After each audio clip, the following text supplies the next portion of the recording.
Bismillahirrahmanirrahim. Assalamualaikum warahmatullahi wabarakatuh. Halo anak-anakku yang soleh dan soleha. Apa kabarnya pada hari ini? Semoga semua dalam keadaan sehat walafiat. Amin ya robbal alamin. Sebelum kita memulai pembelajaran pada hari ini, jangan lupa tekan tombol like dan subscribe. Baik, kita mulai saja pembelajaran pada hari ini, yaitu pembelajaran TIK kelas 1, bab 1 dan bab 2 tentang mengenal teknologi informasi, teknologi komunikasi, dan mengenal perangkat komputer. Apa itu teknologi informasi dan komunikasi? Informasi artinya keterangan atau berita. Sedangkan komunikasi artinya penyampaian keterangan pesan atau berita. Komunikasi dibagi menjadi dua, komunikasi secara langsung dan komunikasi secara tidak langsung. Komunikasi langsung contohnya kamu berbicara dengan kakakmu. Sedangkan komunikasi secara tidak langsung dilakukan dengan alat, misalnya berbicara lewat telepon, membaca buku, atau menonton televisi. Teknologi adalah cara membuat sesuatu supaya lebih baik dan mudah. Selanjutnya, kemajuan teknologi. Contohnya, jam. Jam berguna untuk mengetahui waktu. Dahulu orang menggunakan jam matahari. Sekarang ada jam analog dan jam digital.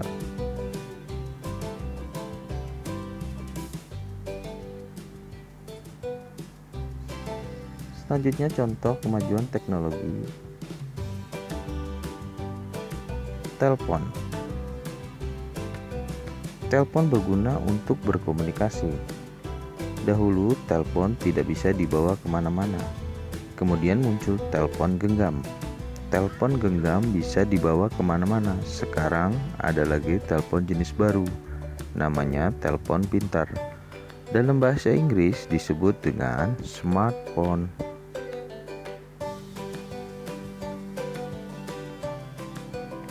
Selanjutnya kita akan mengenal perangkat komputer.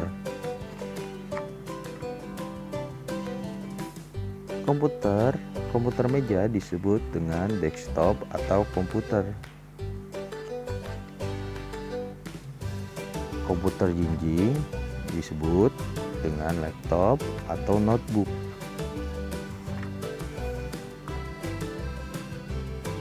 Komputer terdiri atas 3 bagian. Yang pertama, perangkat keras atau hardware. Yang kedua, perangkat lunak atau software. Yang ketiga, pengguna atau user atau disebut dengan brainware.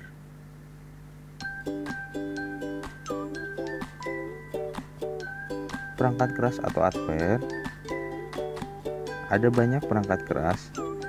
Di sini kamu akan mempelajari satu persatu. CPU dan badan komputer. CPU adalah singkatan dari Central Processing Unit. CPU diletakkan di dalam badan komputer. CPU bekerja seperti otak manusia. CPU berpikir untuk melaksanakan perintah.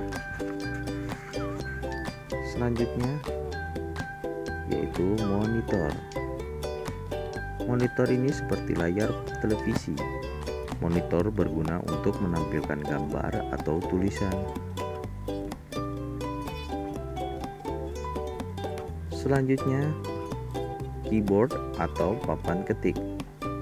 Keyboard untuk mengetik huruf dan angka. Huruf atau angka yang diketik akan muncul di monitor. Selanjutnya, mouse atau tetikus. Mouse berguna sebagai alat penunjuk. Selanjutnya, CD atau compact disc. Bentuk CD berupa lingkaran, CD berlubang di bagian tengah, dan CD untuk menyimpan data. Selanjutnya, USB flash drive berguna untuk menyimpan data komputer. Bentuk flash drive bermacam-macam. Selanjutnya, speaker atau pengeras suara.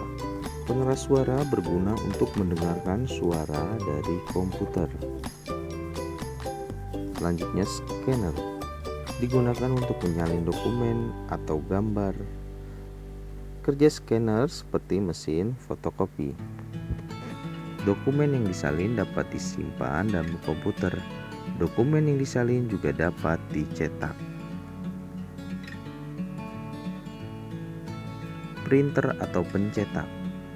Printer mencetak tulisan dan gambar dari komputer. Tulisan dan gambar dari komputer dicetak di kertas.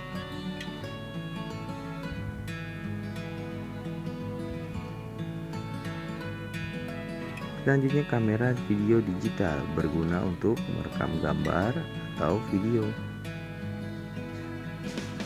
Selanjutnya, modem berguna untuk mengirim data melalui kabel atau radio. Webcam atau kamera web adalah kamera digital yang dihubungkan dengan komputer. Selanjutnya, kita akan mengenal perangkat lunak atau software. Software adalah perangkat yang berisi perintah. Software ditulis dalam bahasa komputer. Orang yang membuat software disebut dengan programmer. Selanjutnya, pengguna atau user. Komputer bisa bekerja jika ada orang yang menggunakannya. Orang itu disebut dengan user atau pengguna. Komputer juga mempunyai perangkat tambahan. Perangkat tambahan digunakan bersama komputer. Setelah mendengarkan penjelasan dari Bapak, sekarang coba kerjakan latihan berikut ini. Setelah kamu mengerjakan latihan ini, jangan lupa kirim jawabannya lewat WhatsApp, kirim ke Bapak atau ke wali kelas kamu. Jangan lupa cantumkan nama dan kelas. Demikian pembelajaran pada hari ini. Sampai jumpa lagi di pembelajaran minggu depan. Kurang lebihnya mohon maaf. Wabillahi taufiq wal hidayah. Wassalamualaikum warahmatullahi wabarakatuh.